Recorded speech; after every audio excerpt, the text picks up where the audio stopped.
Hello and welcome to this free immigration help channel. Now on this channel we usually answer questions about immigration procedure, but I have got a really good question obviously from one of the immigrant viewers regarding the financial success whenever it comes to being financially successful in the United States, specifically where to invest and how to.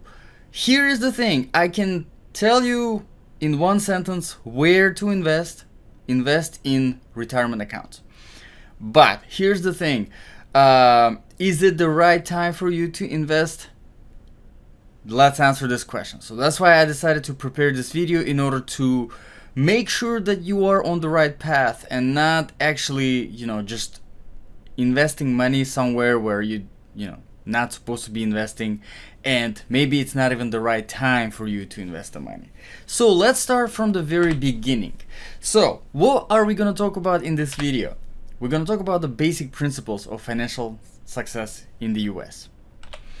We're going to talk about step-by-step instructions. We're going to talk about loans and credit cards, which is a very big thing here. Saving and investing, when to invest, where to invest, some principles of investment, and a little bit on starting a business in the US. Now, all of the information that you will see in this video is actually based on one of my courses that I worked on for a while. So if you are interested in that, if you're really interested in learning everything in depth, in detail, I'll put the link in the description below. You can check it out. If you have any questions, you can ask me. So let's get into the basic principles of financial success in the United States. Take responsibility for your finances. And it is definitely applicable to immigrants, because people who are born and raised in the United States, they are most of them at least, learn from the very young age how to deal with money, how to take responsibility for money, because here the culture is more individualistic. So everyone is sort of within themselves and for themselves first. Kind of. I know it sounds rude, but if you look at it more from a psychological perspective, it just explains more the way society works, and not in pointing fingers. For example, in the country where I was born and raised, the society is more of a communal, right? So it's more about the community. Everyone is relying on somebody. So if one person in a neighborhood can do plumbing, nobody else can, because everyone is relying on that person to do the plumbing, right?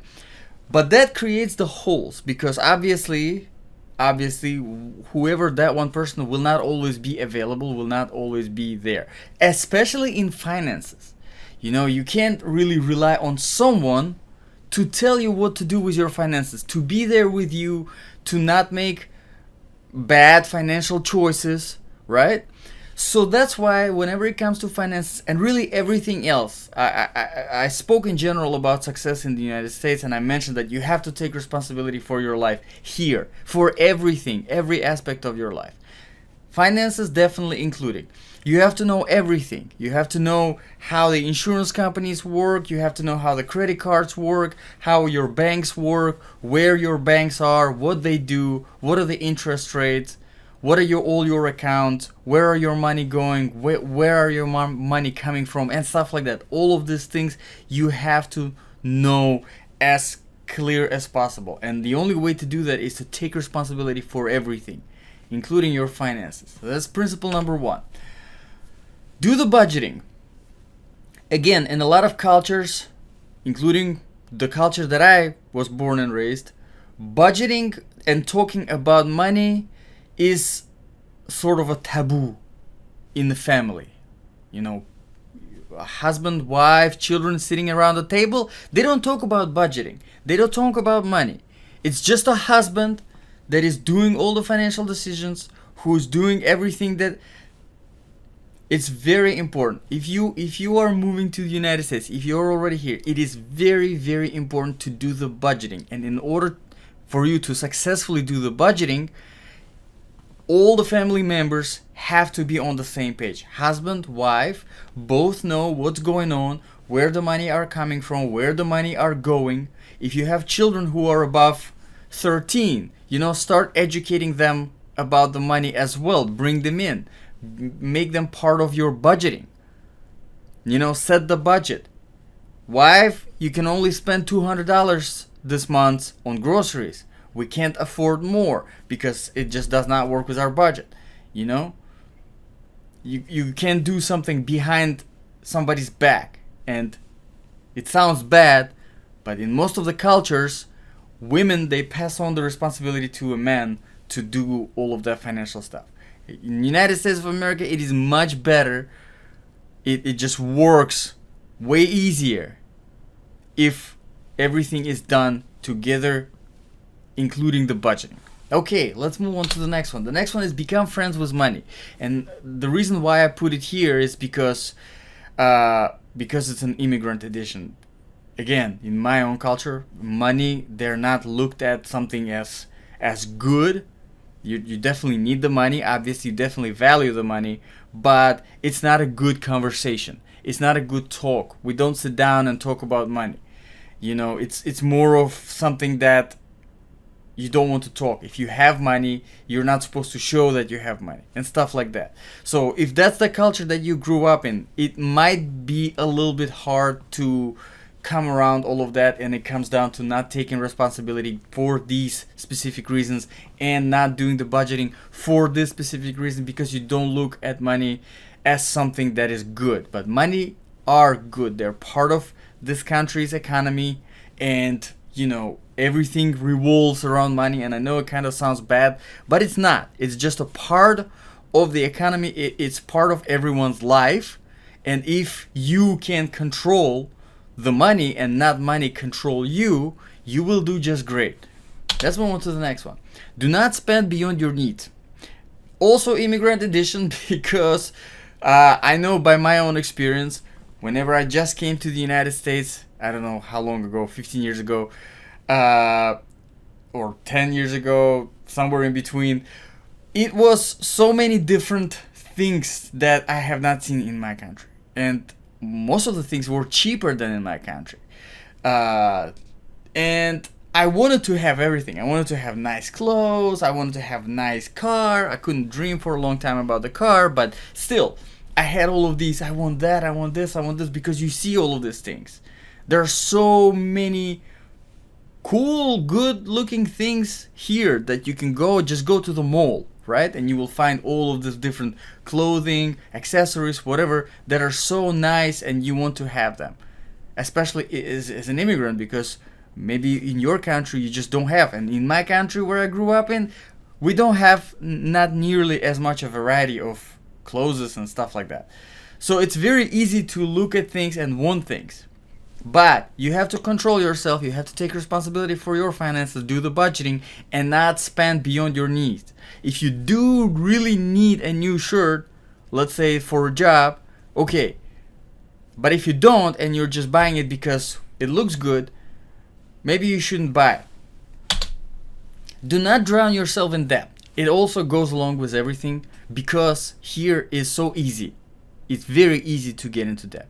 Just get, as soon as I got my social security number, I started getting tons of credit card offers, and they were all, $1,000, $2,000.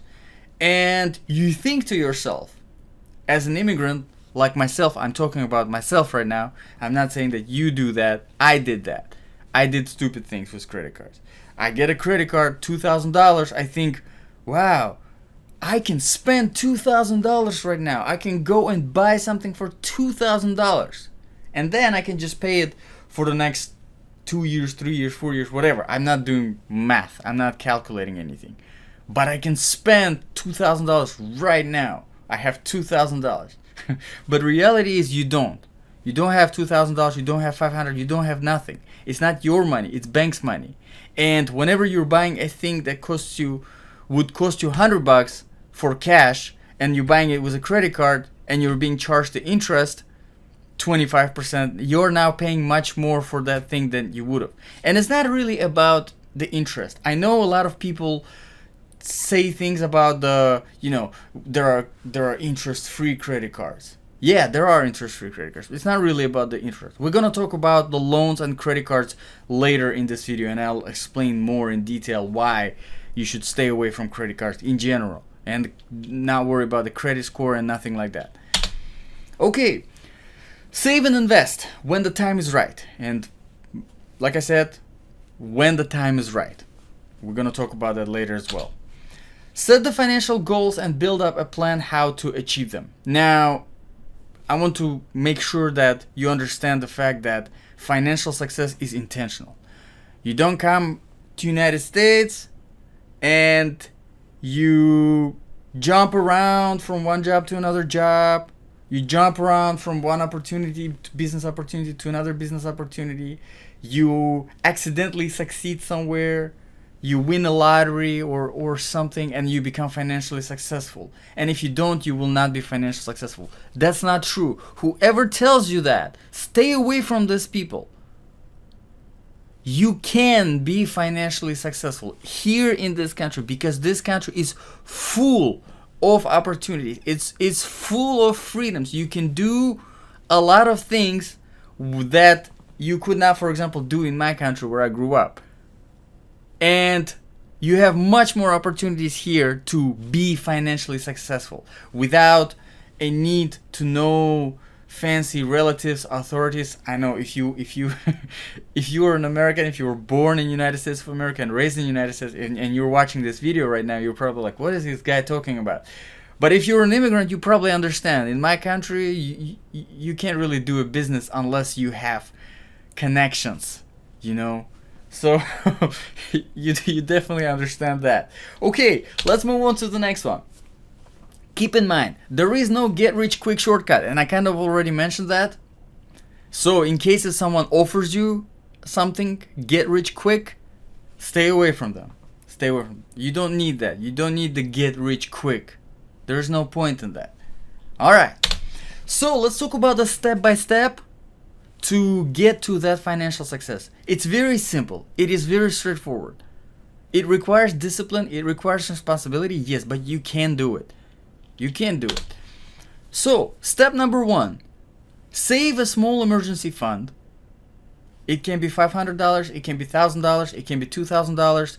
Whatever you think small is for you, depending on how many family members. For example, if you're just one person, just yourself, $500 is enough. If you're husband and wife, $1,000 is enough. If you have kids, 3-4 kids, $2,000 might be sufficient.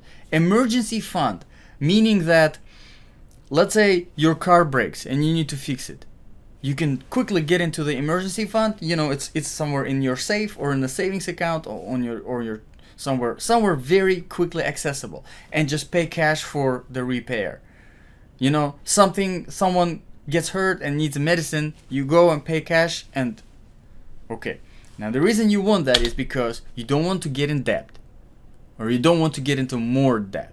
And if you do have debt, the second step is to pay off all the debt. Credit cards, student loans, car loans, except if you have mortgage. If you have a house mortgage, we're going to talk about this later. But pay off all the debt other than mortgage. Credit cards, student loans, car loans, whatever kind of debt, maybe personal debts, personal loans, pay all of them off. This is the step number 2. Step number 3, once the debt is paid off, increase your emergency fund. Now, let's say you only have $500, $1,000 in your emergency fund, or $2,000. Increase it to maybe 3 months or 5 months or 6 months of money. For example, if something serious happened, if you lost your job, for example, and you had to leave on that emergency fund for 3 months or 4 months until you find a new job, how much would you need? If it's $6,000, save $6,000. If it's $10,000, save $10,000. Again, keep it somewhere close, nearby, readily accessible. After you're done that, now it is time to start investing into retirement accounts. and we're gonna talk about more detail about what retirement accounts are in quite a few slides. Retirement account investing, that's the time to do that. Now, like I said, if you have mortgage on the house, pay off all other debts, start investing 10 to 15% into your retirement account, and make extra payments on the mortgage. So let's say your mortgage is $500 a month, and obviously all your debt is paid off. The only debt you have is your house, and you're paying $500 mortgage, right? Minimal payment, that's it. Now, obviously, you have so much freed up cash flow that you have because you don't have to pay those credit cards, you don't have to pay car loan, student loans, whatever. 10-15% of your total household income put into a retirement account, and then everything else, the rest, put into the mortgage, and try to pay it off as soon as possible so that you own your home. That's in case if you do have the mortgage. And that's it. Keep investing, and just see how fast you will become financially successful, financially free. But that's not it. Let's talk about loans and credit cards, because now I already mentioned them, and some people think that I don't know what I'm talking about. They think that loans are good. They think that credit cards are good. Whoever tells you that credit cards are good and you need them, stay away from those people. This is an immigrant edition, and I am myself an immigrant. So it's coming from my personal experience. Okay, do not take out loans unless it is a mortgage, unless you're buying a house. The thing is, whenever it comes to buying a house, most of the sellers, they do prefer to have a mortgage. If you have cash, try to buy a house for cash. If you saved up, it's no problem with it. But a lot of times, because houses, they are much more expensive than really anything else, we have to take out the mortgage, and we want to get into the house. We want to get the right time to buy a house. And sometimes, whenever the APR rates, they are low, we want to get in. But here's a little advice: don't take out mortgage more than 15 years. And don't take out APR more than 5%. Keep in mind. Okay, credit cards, do not use them at all. It doesn't matter if they're 0%. It doesn't matter if they return you points. It doesn't matter. And none of that matters. Here's the thing that comes to credit cards that I said, very important. It is not about how much interest, how much APR it is. It's not about points. It's about psychology of spending. And I talk a lot about in my course that I have linked here. It's so much easier to spend money on things that you do not need with money that you do not have. Because credit cards is not your money. It's the money you don't have. But because it is not your money, because it is the money that you do not have, it is so much easier to spend that money. You did not earn this money. You did not work hard to make this money. You did not put any effort to make this money. That's why you don't really worry about it. You see a nice thing, you see a nice phone, why not? Credit card, done. You don't think. Buying a $1,000 phone, and you have $1,000 credit card. All you're doing is just swiping, and that's it, done. Can you imagine if you have right now on hand $1,000 cash? $1,000. Would you go and just give it away for the phone? Imagine if you worked 3, 4, 5 months.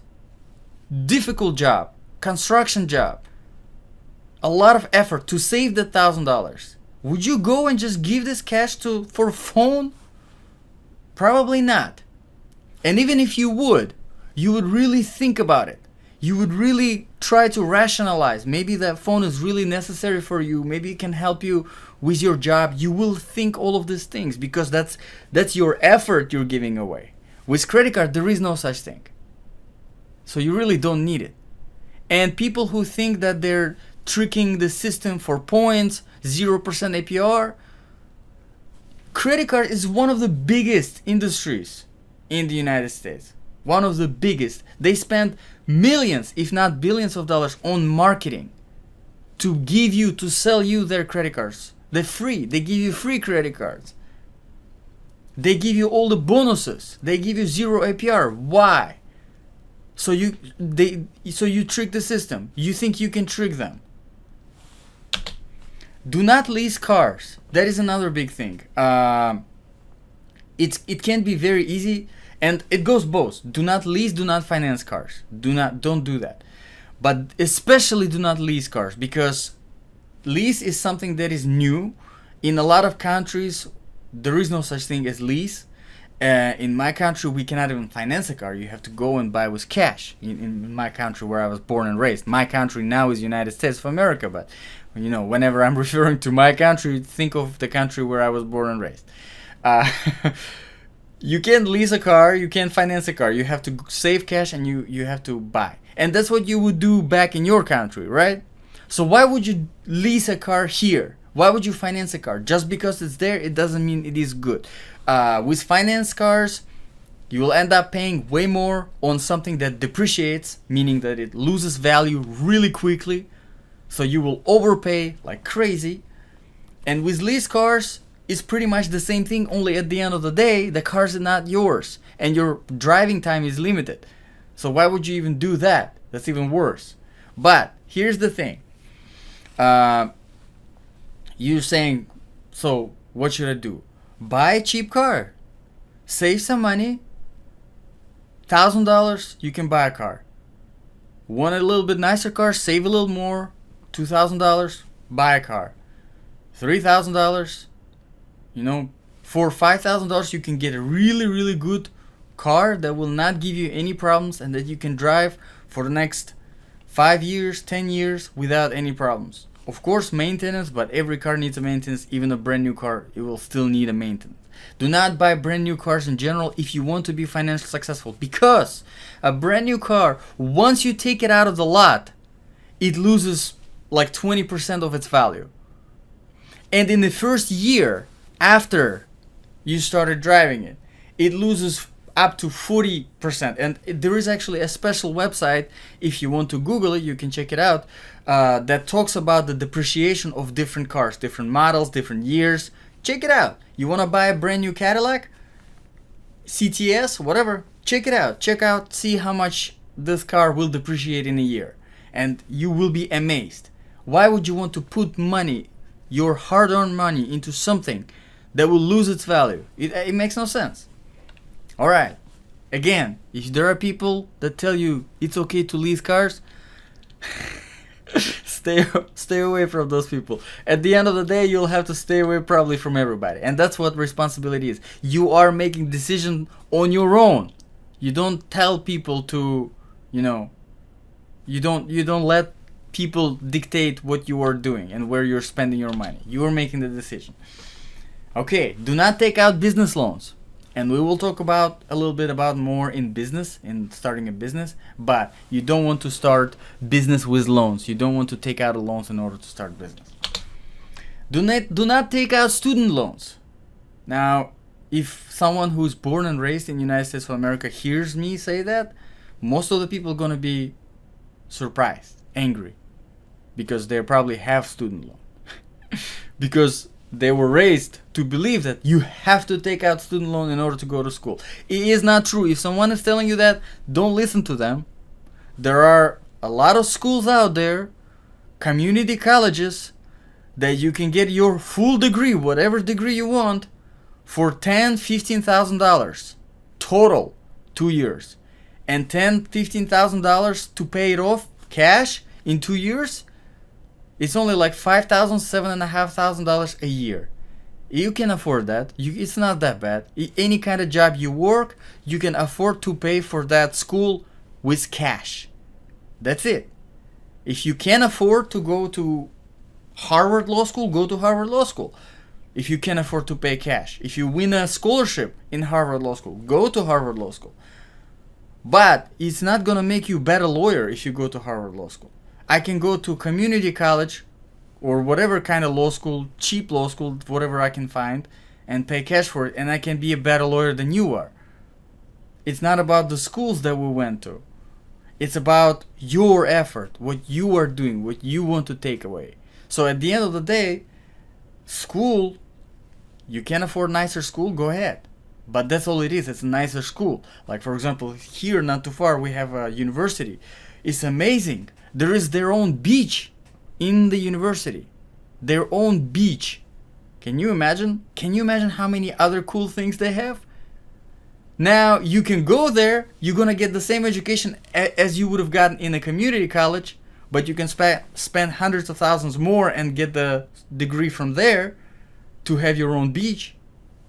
Your choice. You know, if you take out a huge student loan, it's your responsibility. It's your choice. You don't have to do it. Okay. Finally, right? Finally, let's talk about saving, investing. No more debt. You're working. Your money not going anywhere. This money are just for coming to you. And you have these savings you want to invest somewhere. Now let's talk about investing. First things first, have some easily accessible emergency fund. That's your savings number one. So that if anything happens, you can take out the money quickly and pay cash so that you don't have to go into debt. Makes sense. Number one investment option. It's not the real estate. It's not the lottery. It's not nothing. It's the retirement account. And the retirement accounts are 401k, IRA, Roth IRA, traditional IRA. There is Roth 401k, traditional 401k. There's 403b. There are a lot of them out there. Depending on how you're doing it. For example, 401k is from your employer. So if you're working for somebody, a company, right? Most of the companies, if you're working W-2 full time, I think part-time might have 401ks too, but I'm not 100% sure on that. I do talk more in detail about that in my course if you want to check it out, but it's just, it's just information out there because there are a lot of prerequisites that you need to meet as well. But most of the companies, they do offer 401k, and that's really a retirement account where they automatically take out a certain percentage of your salary and put into that retirement account. And when you retire at 59 and a half, 60 years old, you can take that money out of there. You can take it anytime you want, but you will have a penalty. Keep that in mind. And I talk more about that in the course if you want to. But this is the number one option. Retirement accounts. 401k and IRA is an individual retirement account. For example, if you're self-employed, if your company does not offer 401k, you can start your own IRA account. I can't say IRA account because it's individual retirement account. There are a lot of companies out there that provide that, and you can invest money yourself, right? Put into that IRA account. So, when and where to invest? Start investing into a retirement account once you're debt free, except mortgage. All right, we already mentioned that, but just a reminder. Number one investment option is a retirement account, 401k or Roth IRA. Make sure to research investment options within your retirement account, because whenever you're putting your money into that retirement account, you are investing into different things. You are buying different things. It can be stocks, it can be bonds, it can be mutual funds, it can be a combination of all of them. There are a lot of things out there. Again, I talk more about that in the course, but there are a lot of things out there. Make sure you know exactly what you are investing into. If it's stocks, what kind of stocks? What companies? If it's mutual funds, what do these mutual funds consist of? What kind of stocks and stuff like that? What kind of ETFs are you investing in? There are a lot of things, investment options. Just make sure that you know what you're investing into. Make sure to research the fund management company. There are Fidelity, Vanguard, Betterment. Now, whenever you are employed and your company provides 401k, you have to, obviously, that's it. It's your company made that choice for you, so you can't really select what kind of company you go with, right? So let's say you work for Target, the store Target, and they work with Vanguard. Their 401k is with Vanguard. That's it. You will have Vanguard managing your 401k. You can't really select different ones. But if you are doing an IRA, individual retirement account, you are selecting yourself. So you can go to Fidelity, you can go to Vanguard, you can go to Betterment. In any of those cases, make sure that you do research on these companies that you work with, so that you know which one is better if you have a choice. And if you don't have a choice, still you should know what are they about and how good are they. For example, Vanguard is one of the biggest ones. Keep that in mind. Make sure that your investment portfolio is diverse and overall 10 to 20 year average annual return is around 10%. Now, whenever I say investment portfolio is diverse, I mean that it's a combination of different things.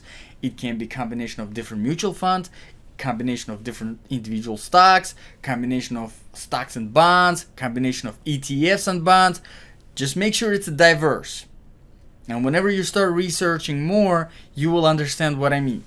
And the average annual return, 10 to 20, that means a track record, a history of that portfolio return is around 10%.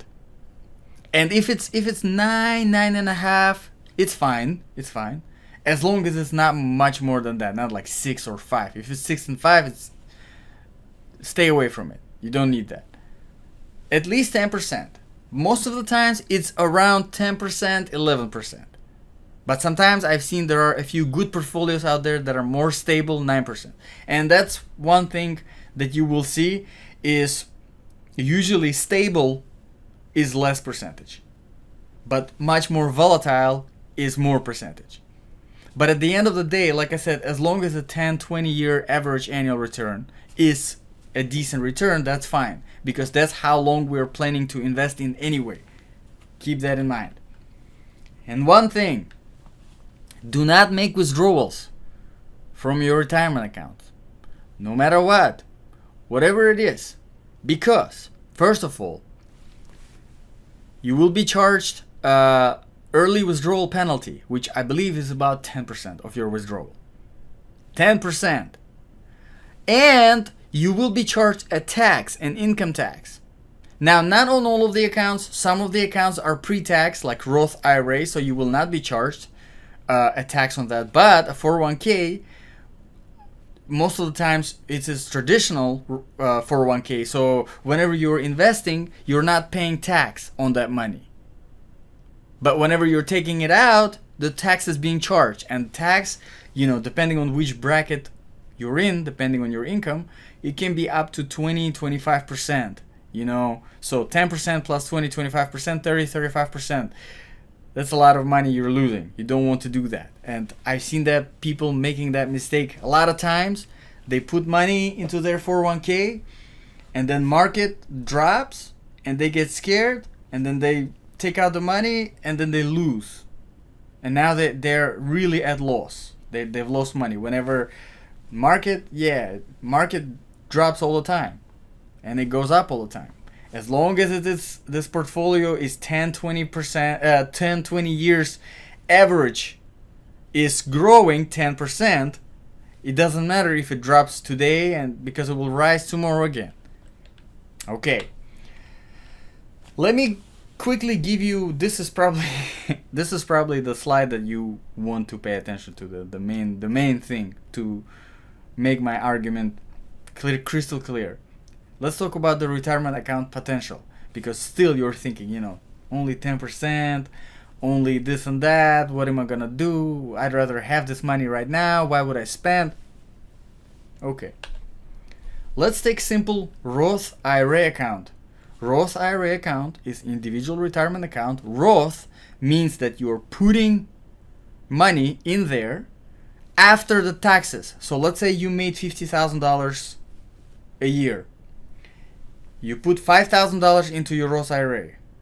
On your taxes, you are showing that you've made $50,000 a year in a year.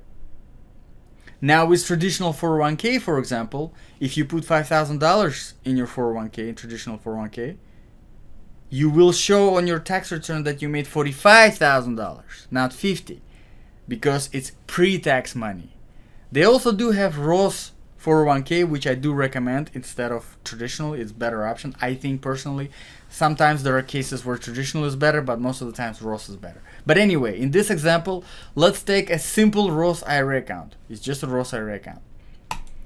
Currently, the contribution limit is $6,000 per year, which is $500 a month. So there are certain contribution limits. You can't put more money than a contribution limit to your account. For example, 401ks, I think they're around $18,000, $19,000 a year. IRAs, because they're individual retirement accounts, currently it's $6,000 per year, $500 per month. So if you contribute $500 per month for the next 30 years, you will have $180,000 of your own money contributed. And here you can say, come on, why would I do that? I'd waste $500 per month for 30 years so that I can have $180,000. What am I going to do with $180,000? I cannot even buy a house. True, but let's add the 10% annual return, which is the average 10% annual return, as a compound interest formula, which is what is going to work for you, the compound interest. And as long as it's 10%, equals more than $1 million. And this number right here is 1,083,000 because we took into consideration in this calculator that I did, it's only one compound per year. And that's not how it works. Most of the times it does, the market is open 5 days a week. So it compounds 5 days a week, basically. So it compounds much more. So it's going to be more than 1 million. I think might be 1,400,000. But anyway, you get the point. $500 per month for the next 30 years into Roth IRA that brings in average 10% income growth is going to make you a millionaire. And that's the retirement account potential. Now, let's talk a little bit about the principles of investing. Because I believe that it's important to have principles. Whatever you're doing, it's important to have principles. Because the principles, they will guide you. If you have a question, go back to your principle and you will be able to answer that question. So, principles of investing. Have a goal and know what you want. Do you want to be a millionaire? Now you know how you can do that. In 30 years, you can. $500 a month, you can. If you don't want to be a millionaire, that's fine. Do you want to retire with $1 million or do you want to retire with 500,000? What do you need to retire? What do you want? What is your goal? Make sure you know what you want. You have a goal. Know exactly what you invest in. Very important. Don't just invest because something looks good, because numbers look good. Know what it is. For example, mutual funds. There are a lot of them out there. Mutual funds are a great investment, amazing investment. There are good index funds that match the market. There's a very simple index fund that you can buy from Vanguard, which has the top 500 companies, stocks from top 500, and it's called S&P 500. So it matches that because it's an index fund. It's very low maintenance fees. And the return is very good. It's about 12-13%. So know exactly what you're investing in. Always plan long term. Don't think that it's gonna be get rich quick. You're gonna buy something today, you're gonna sell something tomorrow, 10 times more. That's not how it works. You won't be able to achieve financial success that way. Make sure to plan long term. I already said that. Never fall for quick get rich schemes. There are a lot of them out there. A lot of people promise quick results. There is no such thing as quick results. Have a good reason behind your goals. That's probably one of the most important ones. Why? If you want to retire as a millionaire, why? And if you simply say, I just want to be rich. That's not good enough reasons. You need to have good reasons. Really good reasons. I want to be generous. I want my children to have good future. I want to give to charities. I want to give back to my community. I want to help people who, teach people. That's good reasons. Have them. If you have them, it's much easier to follow your goals and make sure that they happen. Okay, the very last slide. This video has been already pretty long. Let's talk briefly about starting a business and the principles that will help you starting a business. Be intentional. Now, in business, it's not why I say be intentional, because business is not something that just comes up. Yes, your idea can come up. True. That is 100% true. The idea can just come up. You see something and you're like, that is a great business idea. But if you're intentional, you will plan, you will prepare, you will work hard on it, and you will save for it. That's intentional. It's not like something comes up and you're just like, let's do it. Your friend comes to you and says, hey, I have this business opportunity for you. And you're like, that's amazing. Let's do it. It's not how it works. Whenever it comes to business, it has to be intentional, meaning that you want to do it. You wanted to do it for a while. You were preparing. You were doing research. You were saving for that business. And that brings us to the next one, with saving. Do not go into debt to start a business. Never go into debt to start a business. Again, the same principle applies here as with the credit cards, because whenever you are in debt, whenever you take out the loan to start a business, it is much easier to spend that money. You look at the risk that comes with owning any kind of business, starting any kind of business, as something that is easy. You know, you don't look at it as scared as you should be if you had your own money. Imagine you have to invest $1,000. $1,000, you take a business loan and you're like, yeah, let's give it a shot. On your $1,000 that you worked hard for, you're not gonna be like, yeah, give it a shot. No, you're not gonna do that. Okay, be passionate about your business. Make sure that whatever you're planning to do, you love that. And that also works with intentional, because if your friend comes up and tells you, hey, let's do this great business opportunity, as always happens. You know how many of my friends did that to me? So it's very easy to be like, wow, that is a great opportunity. But think about it. Yesterday you didn't care about it. You weren't passionate about it. You didn't like it. You didn't prepare for it. You didn't plan for it. You don't care about it. But now you have this opportunity. It makes no sense, right? You have to be passionate with what you want to do. Whether it is, you want to make markers. Make sure you're passionate about creating products, about marketing products, about markers themselves. You want to work with them. You want to design them. You want to create them. And that brings us to the next one. Be prepared for sacrifice. And sacrifice, what I mean is that not everything that you're going to be doing in a business is going to be something that you like to do, because business always comes with things that you're not going to enjoy, that you will have to sacrifice. Even if you're making markers and you absolutely love everything about it, there will be things that you're not going to like as a part of that business. It can be dealing with vendors. It can be dealing with, rude customers. There always will be there. So be prepared for that. Be friends with mathematics. It's very important. Like I said in the very beginning of this video, is you have to be responsible, right? You have to be responsible for your own everything. And that in the business, mathematics is a big part of it. You have to do the accounting. And I know you can hire an accountant, a professional accountant who will do everything for you, but it does not free you from responsibility for making sure, doing your calculations and making sure that everything is right. Don't expect miracles. It's very simple, kind of goes along with don't fall for quick, get rich quick schemes. There are a lot of them out there. And with business, we all want amazing things to happen, but everything has to be planned. Everything has to be goals. You know where you're going. Don't expect miracles. And the very last one, plan to be always a part of your business. And that's a lot of business owners that I know myself and I talk to a lot. They started their businesses with the idea that they will grow it and then they will find the good managers, they'll find the good supervisors, and then they will pass it along to them, and then they will just make this passive income.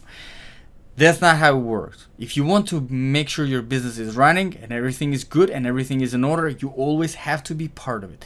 Just like whenever I was starting as an immigrant in this country, new immigrant, I was working in a lot of restaurants. The only restaurants that were doing good were the ones where an owner of the restaurant was chef in the kitchen. Because restaurant at the end of the day is all about cooking, right? It's all about food and the service. Service is important, yes, but if the food is not good, that's it. It doesn't matter how amazing service is. The only restaurants that did good were where the owner of the restaurant is the chef. Think about it. Now, of course, you would think I would want to start my own restaurant. You don't think that I'd have to work my life away in the kitchen all day for the rest of my life. You don't have those ideas whenever you want to start a restaurant. But at the end of the day, that's why it is so important to be passionate about what you want to do, because if you want you to have your business grow and get big and everything work, be in order, you have to be a part of this business. So that completes my sort of a lecture. It was a long one. I hope it was helpful. Now, a lot of things I tried to combine into very quick, very, so that because there's a lot of information. If you want to learn more, I included the link for my course where I talk about all of this in detail, in great detail. So if you were interested, check it out. If you have any questions, definitely let me know in the comments below, because this is how I make decisions on what is going to be the next video about. So whatever questions you guys are asking, thank you very much for your questions. I really appreciate them. And like I said, I hope I was able to help you with this one.